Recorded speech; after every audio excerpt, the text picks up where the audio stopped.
All right, hi everyone. So we're now going to be talking about Chapter 9 in EHDC, Diseases and Conditions of the Respiratory System. So as a reminder, the primary function of the respiratory system is the transmission of gases into and out of the body. These gases, primarily we think about oxygen and carbon dioxide, but we also see other gases related to things like waste products. We also have small amounts of water leave via expiration, etc. Breathing is controlled by the central nervous system, but we do have some form of somatic control over it. We can actively decide when to breathe and when not to, up until a certain point in which our body will actually take over. So remember, respiration maintains life by supplying oxygen to organs, cells, etc. Lung tissue itself is also supplied with oxygen and nutrients by blood supply that's carried to it by the bronchial arteries. And the kidneys work to adjust bicarbonate levels in the blood in response to carbon dioxide. You will see several ways in which the lungs and kidneys are related. So, respiration is the exchange of carbon dioxide and oxygen at the capillary level within the alveolus, right? So oxygen gets all the way down to the alveoli, which is that one cell wall thick structure, and then it diffuses across the concentration gradient into the capillaries in order to be brought towards the heart and then eventually sent into the systemic circulation. Structures of the respiratory system as a quick reminder. Inspiration versus expiration. When we inspire, we need to create more space in the thoracic cavity. So what you see is the diaphragm dropping down and flattening out. And that leads to also a expansion of our chest cavity. Whereas when we expire, the diaphragm comes back up into that rounded dome shape, and the chest cavity will kind of shrink down with the ribs being pulled in. So common symptoms of respiratory disorders. You will see lots and lots and lots of overlap. But in general, you will get chest pain, dyspnea, which is difficulty breathing. You'll also have shortness of breath, hemoptysis, which is spitting up blood, dysphonia, which is hoarseness of speech. You can also have chills and fevers, as any sort of infection commonly affects the respiratory system. You'll also see things like wheezing and generalized fatigue, because again, if you're not getting oxygen to your systems, you will not be able to produce enough energy and you'll feel tired. So the common cold, multiple different things cause the common cold, but rhinoviruses are the most common reason behind it. Up until very recent times, there's another special family of viruses called the coronaviruses that we used to think did not cause serious infection other than the very rare cases of related conditions like SARS and MERS. But we actually found out with COVID-19 that it can cause extensively dangerous conditions, but it also generally has been associated with just the common cold.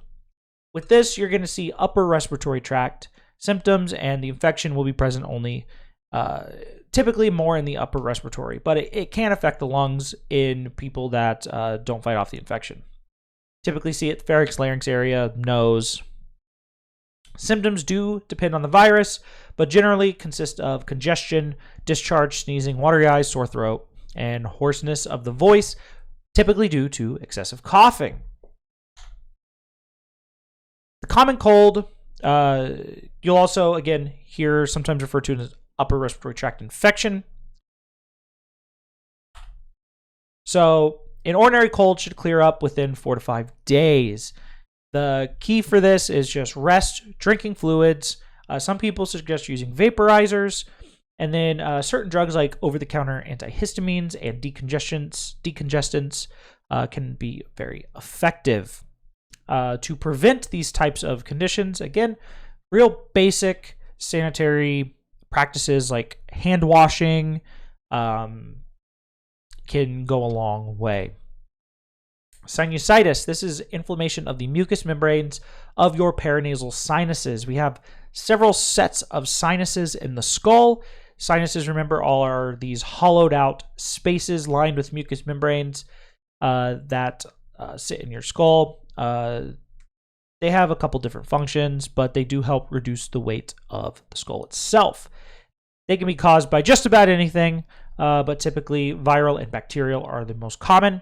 With sinusitis, you do tend to get things like headache and pain, as well as tenderness upon palpation of the face because of the swelling associated with the sinuses, and the pain can refer out of that area and cause the headache. You'll also get drainage, typically down what they call like a postnasal drip down the back of the throat. Treatment is going to consist of nasal sprays. These could be saline-based or corticosteroid-based. You can have broad-spectrum antibiotics, decongestants, antihistamines, and in more severe cases, you might be given oral corticosteroids. Like with any infection, you got to also watch out for your stereotypical signs of a much greater problem or spread of that infection. So you want to pay attention for central nervous system related conditions, especially since we're so close to the brain here. And there is a lot of vasculature around the nose, especially when you think about your facial vein and the plexus of veins that actually exist in the face. So you want to look out for things like a stiff neck, excessive lethargy, and confusion. All of those signs start to point towards something in the central nervous system not necessarily functioning correctly, and it could be developing into like a meningitis like we talked about in the neurological chapter. Next is pharyngitis. This is sore throat, right? Your pharynx is the area directly superior to the larynx. Typically associated with tonsillar, uvula, palate inflammation.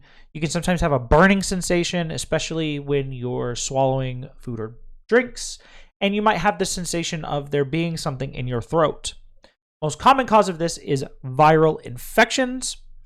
Physical examination, typically when you look down someone's throat, you're going to see red, swollen mucous membranes. They don't look nice. You might also see things like pockets of pus, especially on your tonsils, things like that. People with this normally find that oral lozenges, mouthwashes, salt wash gargles, anti-inflammatory medications are normally highly effective. Again, since pharyngitis is typically related to viral infections, antibiotics are not typically given unless there is suspicion of a bacterial cause, like something like strep. Also, individuals with seasonal allergies do tend to be a little bit more prone to pharyngitis. Nasopharyngeal carcinoma. These tumors arise in the pharynx, where it opens into the nasal cavity, just anterior and superior to the oropharynx. Sorry, inferior to the oropharynx. A lot of times you'll see the classic 3 symptoms of a mass of the neck that's either visualized or palpated, nasal obstruction with epistaxis. Epistaxis is nosebleeds. And then serous otitis media. This is a middle ear infection of the serous variety. There are certain locations that tend to be more at risk for this. This could be related to environment, but it could also be genetic or cultural. It is tough to break these things apart. Surgery is typically not performed because of the location of it. It can be rather complex to do these surgeries. Typically, this condition occurs more in males and has 2 different peaks. The first one is between ages of 10 and 25, and the other is between 50 and 60.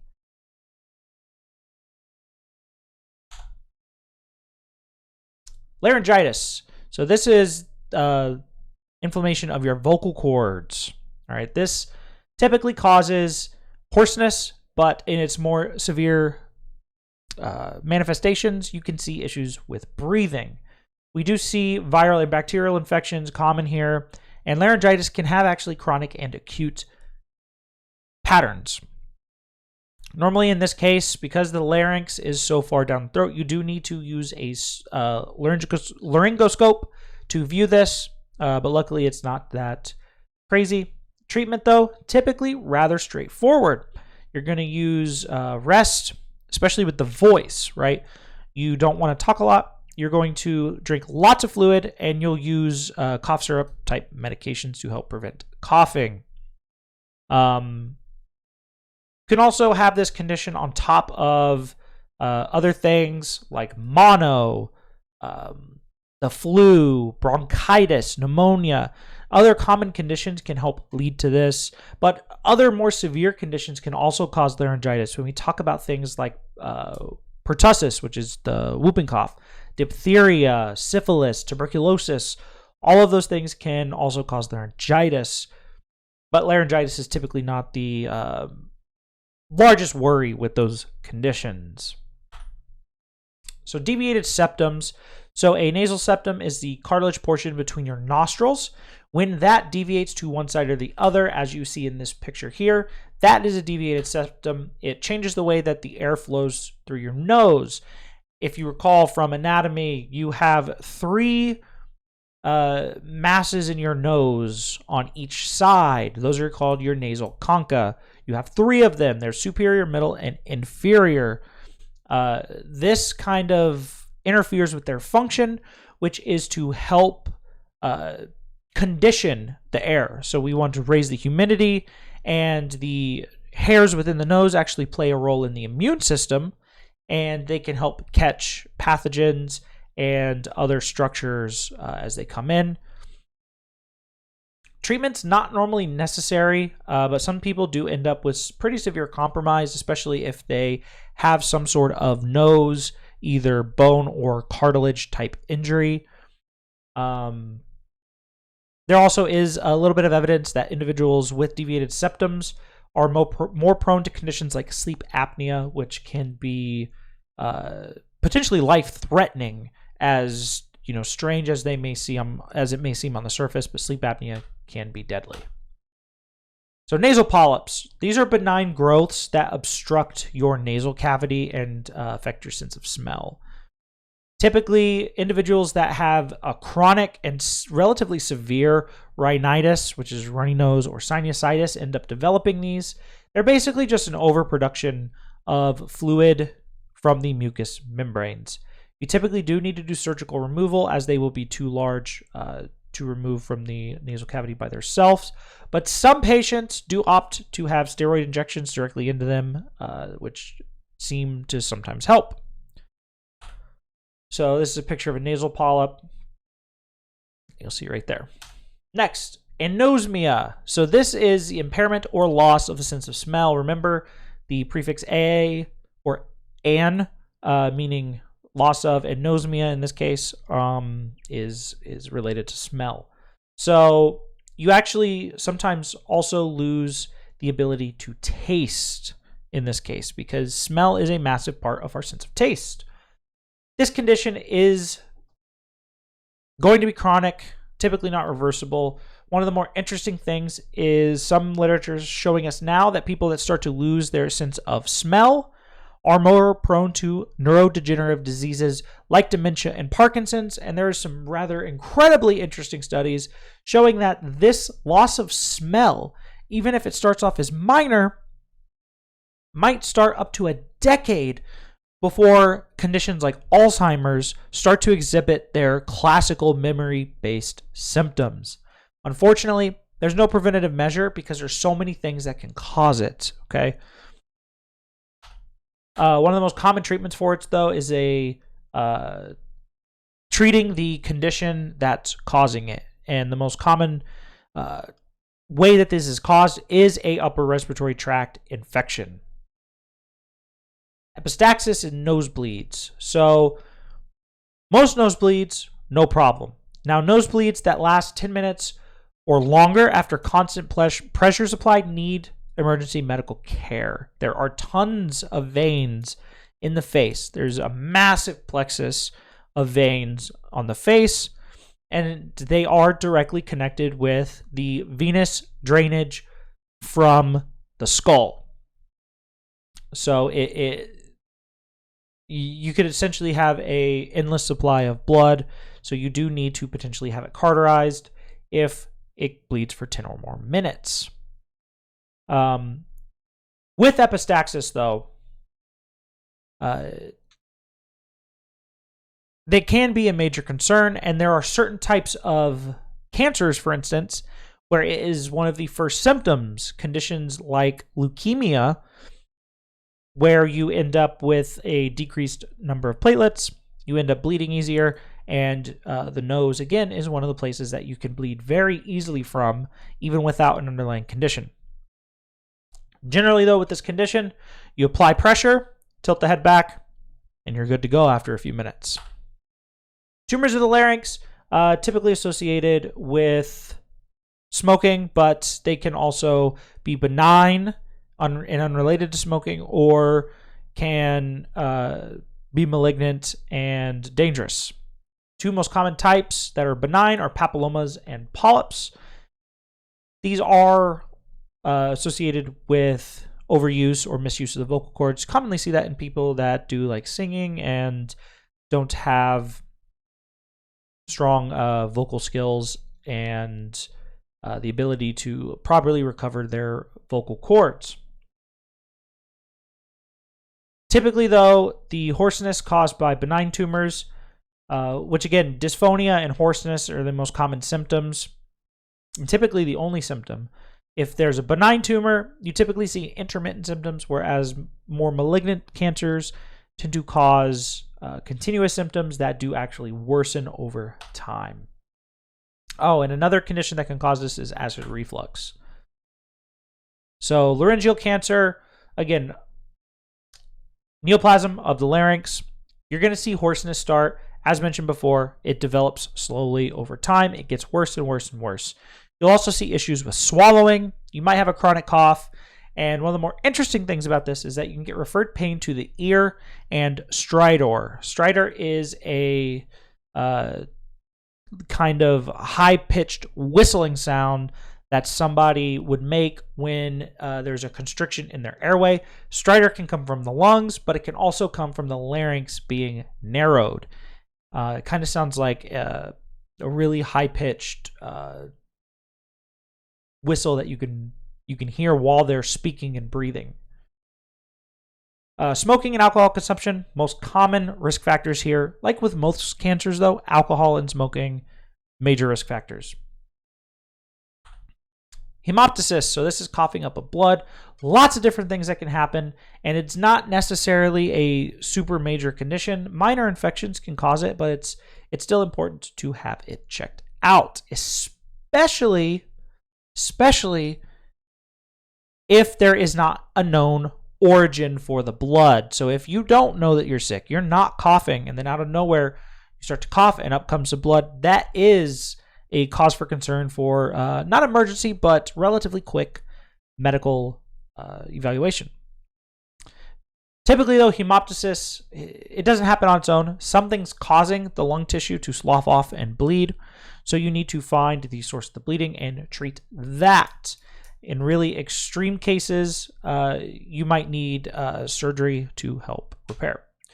Next is atelectasis. So this is what is the collapsed state of pulmonary tissue, your collapsed lung. It's no longer its normal occupying space. As you should remember from anatomy and physiology, your lung and thoracic cavity in general operates at a negative pressure, so that when you're actually breathing in, the natural pressure difference between the inside of your lung and the environment actually causes air to rush in. And when that happens, your muscles of respiration are relaxed. And what you will do to actually exhale is contract musculature, push it out. The lung can collapse in very small portions. It doesn't have to be the whole lung. So when that happens and it's a small portion, you might just get a little bit of trouble breathing as the only symptom. One of the most common causes, though, is obstructions in the bronchial tree. Typically, things like tumors, or you could have very large granulomatous lesions from conditions like sarcoidosis that potentially compress tissue and cause that to happen as well. Again, depending on the cause, or abscess is also another important thing. The diagnosis for this, though, you're going to do a chest x-ray. Typically, you can sometimes see these on chest x-ray, but the gold standard for lung imaging is a CT scan using a soft tissue window. That will show you subtle changes, and you'll get a lot more detail, especially if there is a tumor. And again, depending on the cause will depend on the treatment. So as you see here, you can get a couple different things. One of the most stereotypical signs on an x-ray actually is you will see the heart shadow shifts away from the side of collapse. Pulmonary embolism. So similar to a stroke, a pulmonary embolism is when a blood clot, an embolism, breaks off from a piece of atherosclerotic plaque buildup, and it gets lodged within the lung. Like a stroke, the larger the fragment, the more negative the outcome. So, most common symptom, though, we're going to get sudden onset of trouble breathing and chest pain. The emboli can be composed of anything like air, fat, or globules, clusters of bacteria, especially in cases where somebody has chronic lung infections or systemic infections that can do things like cause biofilm. You could see clusters of that causing that. With fat emboli, that's actually typically associated with something like a femur fracture. There's a high risk of fat being dislodged in the femur when that happens, especially compared to any other type of fracture. With these conditions, you're essentially treating it like, excuse me, you're treating it like any other clot-based disorder. As you see here, we can see a pulmonary embolism getting lodged in between an airway path. The higher up into the lung it lodges, the less likely the person's going to recover. The way you diagnose this is lung scans, particularly with the CT, to locate it. You might use an echocardiogram to ensure that the pulmonary artery pressure and right heart function is remaining up to snuff. You could get some damage related to the heart if this is prolonged for too long. But generally, the idea is to try to break that clot apart. So you'll use drugs like heparin or similar to help break it up. Next, pneumonia is an infective inflammation of the lungs. So your symptoms of pneumonia are going to vary a lot, but like every other infection of the lung, you'll typically see cough, fever, shortness of breath. You might get sweats and chills and fever, especially if there's bacteria or viruses as the cause. You can also get something called aspiration pneumonia if you inhale into your lung a certain fluid. Treatment options, it's going to be specific based on the organism. Typically, when somebody has pneumonia, they're going to have sputum coming up, and you will culture the sputum to determine the bacteria present, and then you'll use antibiotics that treat the bacteria most effectively. Penicillin-related drugs, though, tend to be the drug of choice for pneumococcal pneumonia. Mycoplasma infections, which remember are the family that tuberculosis is from. You get more broad spectrum, and then fungal infections typically treated with a wide range of antifungals and potentially antibacterials. With these patients, though, physical exam and chest x-ray tend to be the only thing we need to find. Pneumonia is one of the leading causes of death worldwide, and it's actually one of the most leading causes of death for somebody that's hospitalized for an extended period of time. There are pneumococcal vaccines available to prevent certain types, specifically the pneumococcal pneumonias, and they are very important for elderly individuals to have. So this is what pneumonia looks like on a chest x-ray.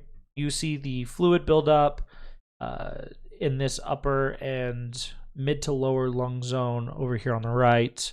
It creates this shadowy, extra shadow compared to our left side over here, which is rather clear. You can see that there's all kinds of air. It's pretty standard. So mold. Mold is another condition or another cause of lung problems that's commonly overlooked. Normally found in homes, but can also be in certain work environments. They grow both indoor and outdoor, and mold exposure does not always cause a problem, but it's tough to tell who's going to be most affected. If you do have an underlying lung condition or have a immunodeficiency disease like HIV/AIDS, or are taking drugs like corticosteroids that suppress your immune system, mold can be exceptionally dangerous for you. So it should be treated and removed in a rather thorough manner. Recommendations to prevent mold include ventilation, paint that contains mold inhibitors. You want to clean with mold killing products, and when you have things like carpets, flooring, etc., that's damaged by water, you want to remove those. At a minimum, inspect underneath and clean out the excess liquid that would lead to the mold. Pulmonary abscesses, so these are basically progression of a bacterial infection in the lung, and they lead to the development of an abscess. It's a large cluster of bacteria that's going to be suppurative, meaning it creates pus. Typically starts off chills, fevers, might have cough, might have a previous diagnosis of a respiratory infection, such as bacterial pneumonia, but you can also see aspiration of any foreign object can cause this. So bacteria could be on a piece of food. You accidentally get the piece of food into your lung, and the bacteria suddenly says, hey, this place is a great place to live, starts reproducing, and you end up with an abscess. You can also see bronchial stenosis or a mass externally end up causing the bronchial stenosis, and that leads to bacteria not being able to effectively be pushed out of the lung via coughing or the mucociliary escalator mechanism, and so it builds up and you get an infection. Treatment, unfortunately, long-term antibiotics. This is again, you're in the lung, it's tough to get to. In very severe cases, though, they might do surgical treatment in order to remove the abscess. They might remove part of the lung, etc. All right. Legionellonosis, or Legionnaire's disease and Pontiac fever. This is caused by bacteria named Legionella pneumophila. There's basically two forms, but that difference kind of doesn't really matter. Legionnaire's, though, is relatively similar to pneumonia. You use antibiotics, but in a lot of people, Pontiac fever typically resolves itself. It's not as severe. Typically, though, you'll get symptoms like chills, fever, chest pain, trouble breathing. You're going to get widespread muscle pain, vomiting, diarrhea, and anorexia, which is, the lack of desire to eat. Next, RSV, or respiratory syncytial virus. This causes a type of pneumonia, typically in infants and the geriatric population. It does not affect very many adolescents or regular-aged adults that do not have predispositions to infections. So primary symptoms we see with this involve our lower respiratory tract. You're going to get your fever. You're going to be tired, lethargic, lots of very frequent coughing, wheezing, and trouble breathing. Now, upon auscultation of the lung, you might hear, crackles, wails, rhonchi, things like that. That's because this is affecting much further down in the lung compared to some of the stuff we've talked about before. Histoplasmosis. This is a fungal infection caused by Histoplasma capsulatum. People start off asymptomatic, but the fungus does eventually spread. You get a loss of energy, trouble breathing, and the loss of energy can actually be rather severe. If you start to see those symptoms, that's typically when somebody needs medical care within 24 hours. It's pretty much an emergency at that point. You You see this infection related to dust. The Midwestern United States is most at risk. You do use your antifungals, which is like your nasal-based drugs or conazole. You might see the amphotericin used as well in more severe cases, especially if the person is hospitalized.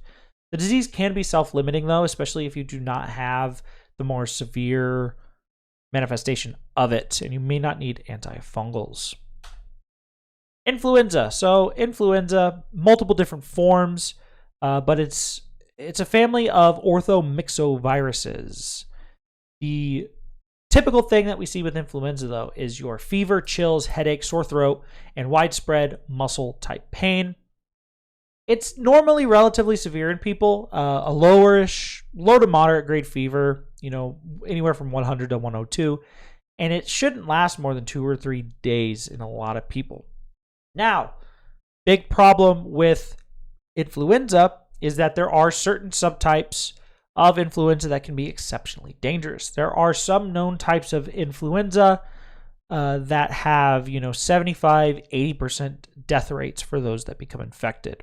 Now, our generic seasonal influenza, not that major. It's typically only dangerous to young children and geriatric individuals. Recovery is typically complete.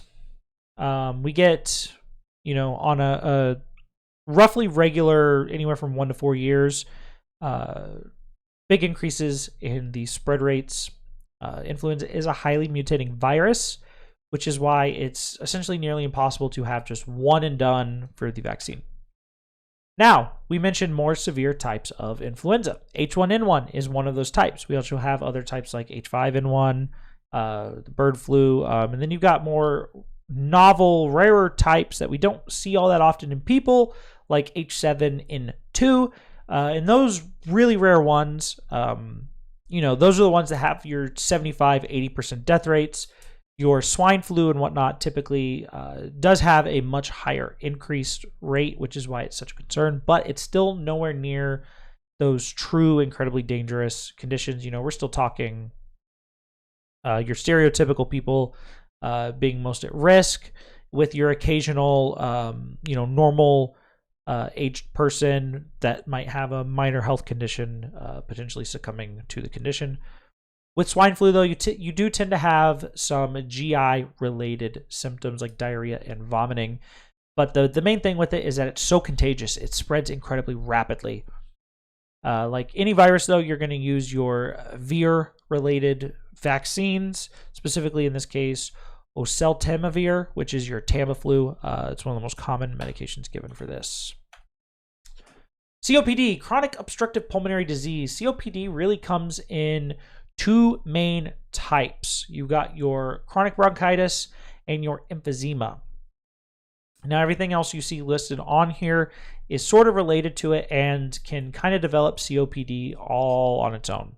Okay, but ultimately, though, with COPD, you have some form of pathology that prevents the lungs from ventilating properly. With chronic bronchitis, you tend to get an inflammatory, almost like fibrosis with your bronchiectasis.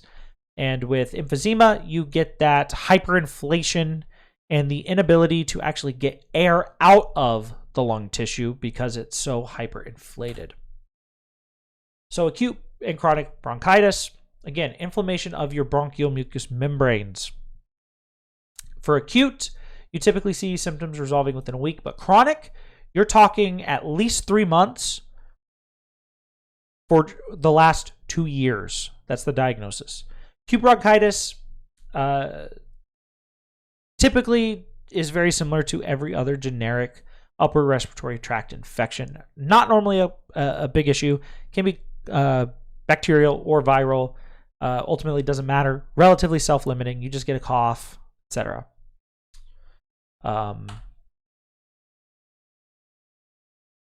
Treatment for chronic bronchitis, though, is going to be based on stage of the disease and if the person has restricted oxygen flow. So if you have blood oxygen below a certain point, they will provide supplemental oxygen for hypoxemia. You might also need to do certain modifications like postural drainage and percussion techniques to expectorate mucus. Expectorate is basically you break it free and you cough it out. With bronchitis, chronic bronchitis, like every other type of COPD, you're really going to be given your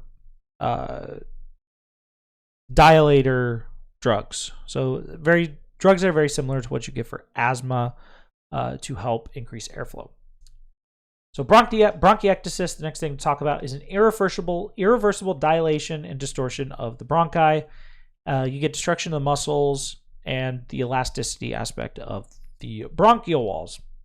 Emphysema, again, that's your hyperinflation of your alveolar air spaces, and it cannot be reversed, and it leads to a decreased efficiency of transmission of oxygen through the blood. So bronchiectasis is normally bilateral. It is, like a lot of conditions, likes to involve just the lower lobes. You get a chronic cough, and large quantities of sputum will be coughed up with it.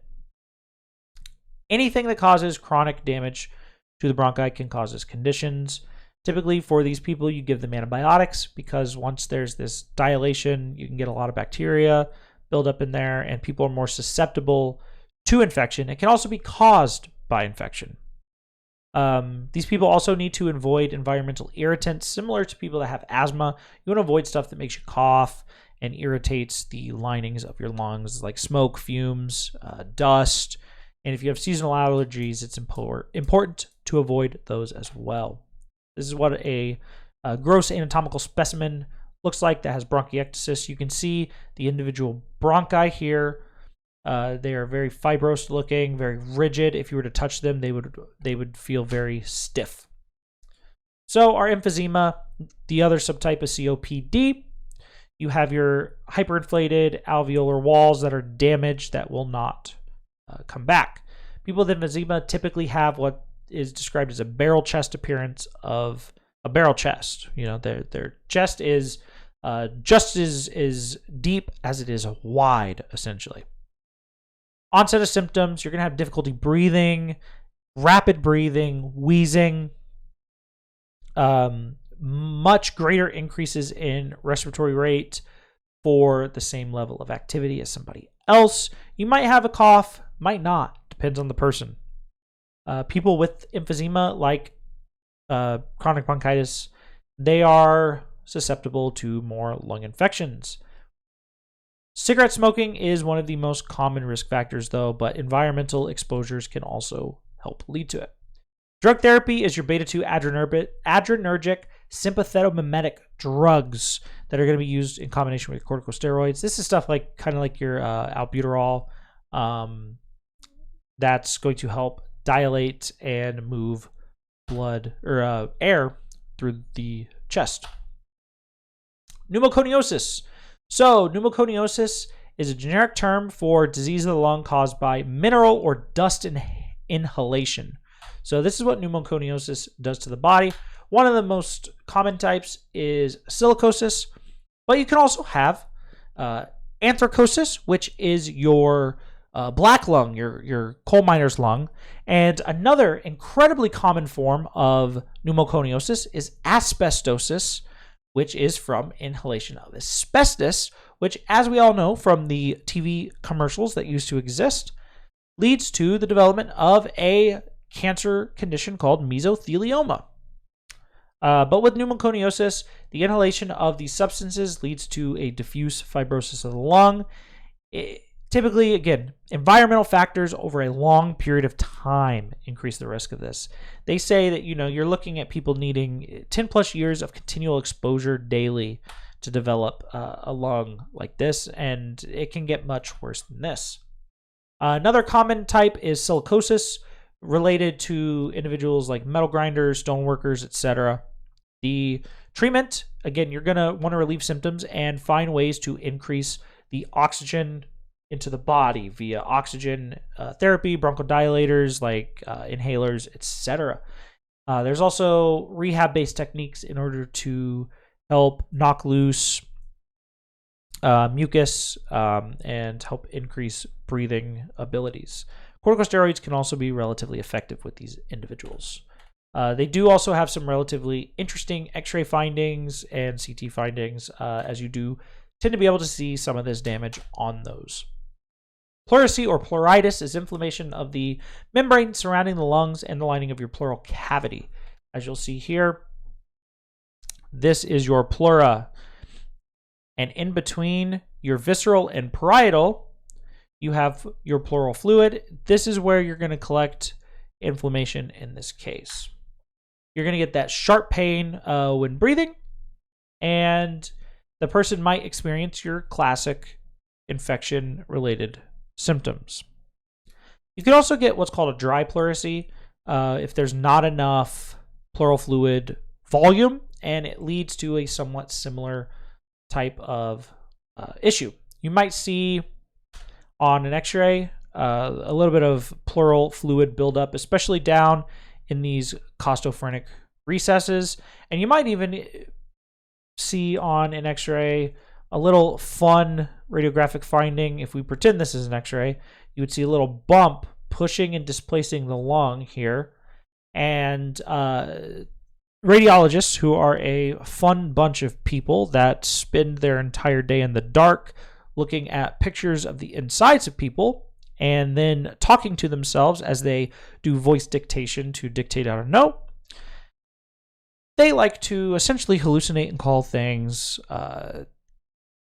rather strange. And they actually call this guy this formally is called the extrapleural sign, but some people give it a little fun name. They call it the cat under the rug sign. So kind of like a cat playing around, it gets under a rug and it's poking its head out.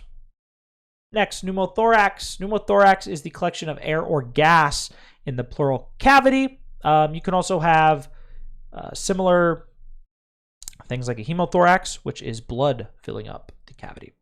These can be spontaneous or traumatic. They're going to be sudden. They're going to be sharp, painful chest.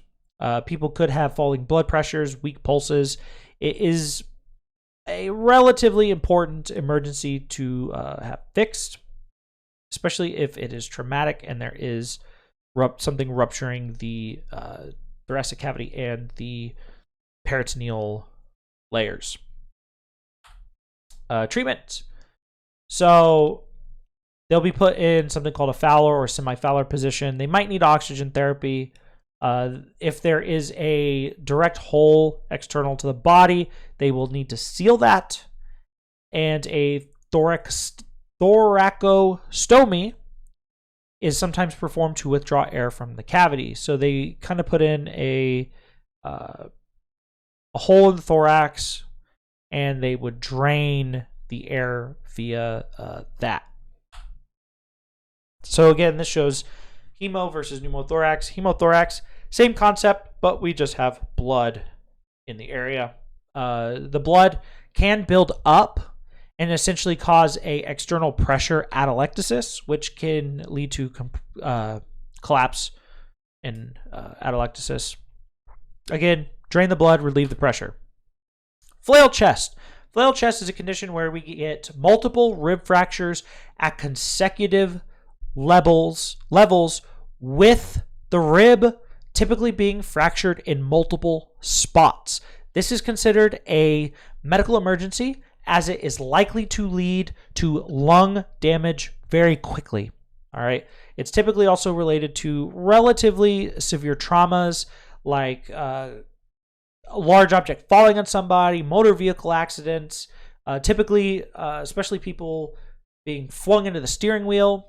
All these high force incidents with compression of the chest can cause this. The main thing, though, for first responders is they stabilize the chest wall, and then you send them off to the emergency room for treatment. Tuberculosis. So, tuberculosis is sometimes joked about as being the great pretender.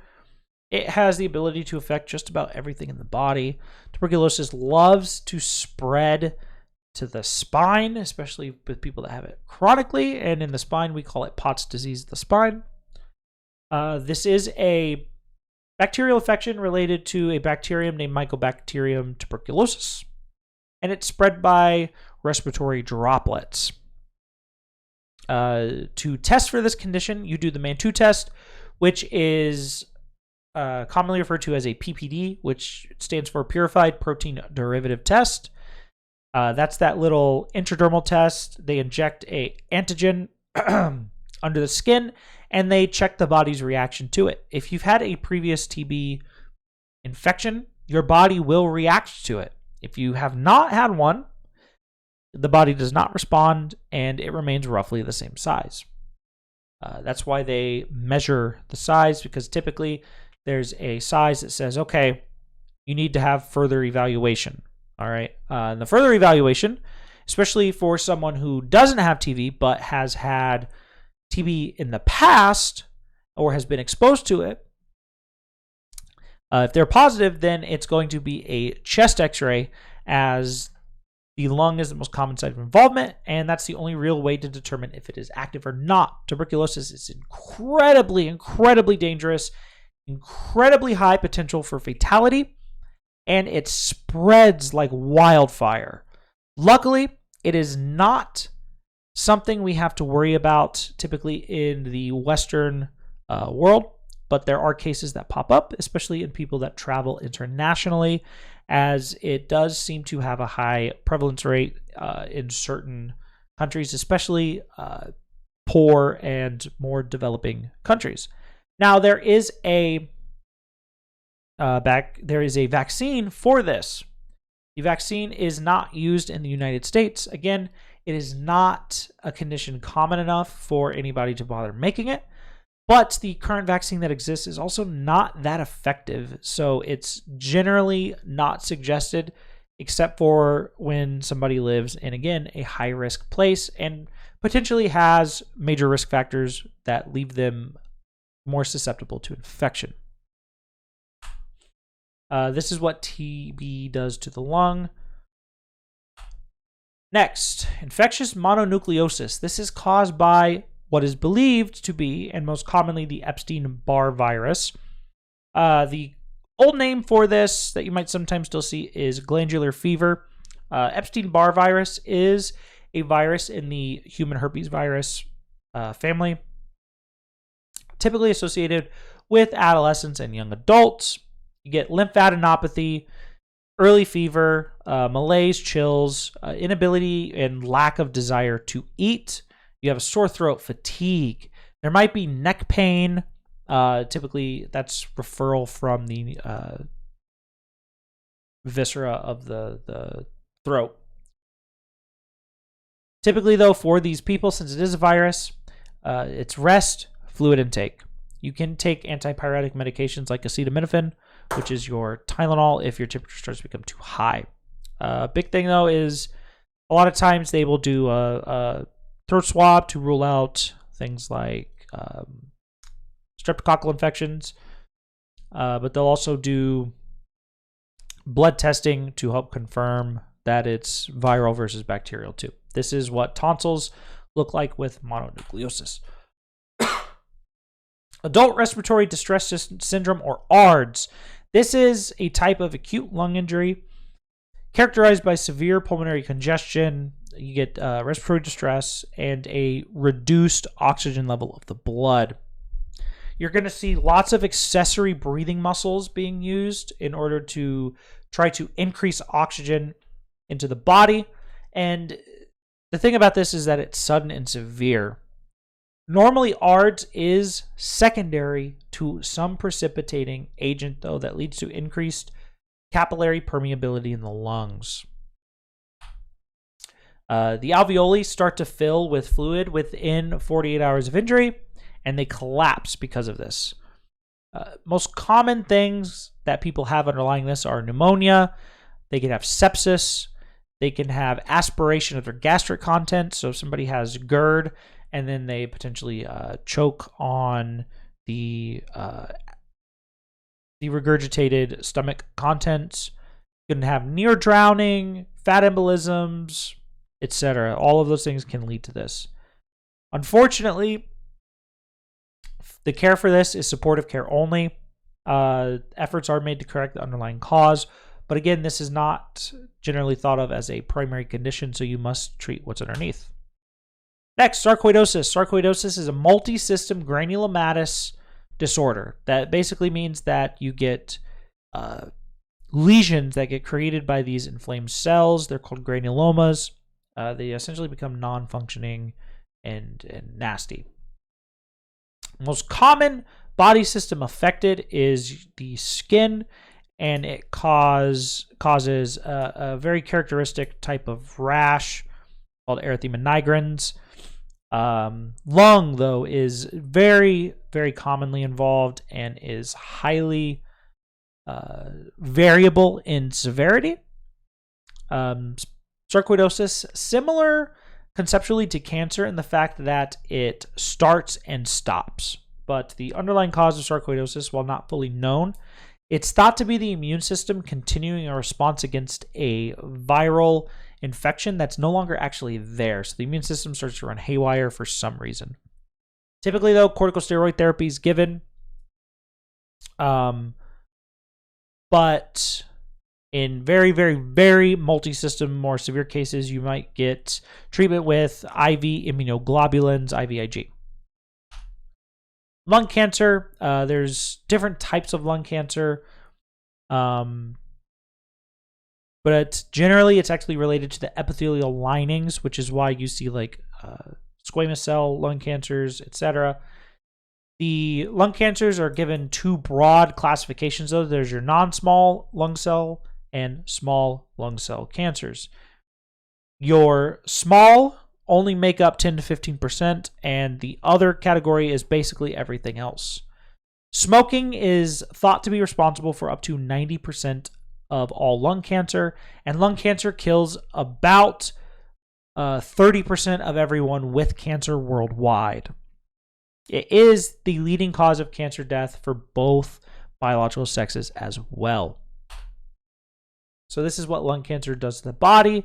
As you see on our left, you can see a mass here.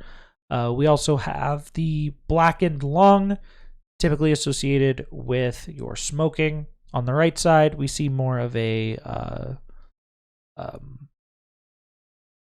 speckled looking lung appearance as opposed to this more all-encompassing type.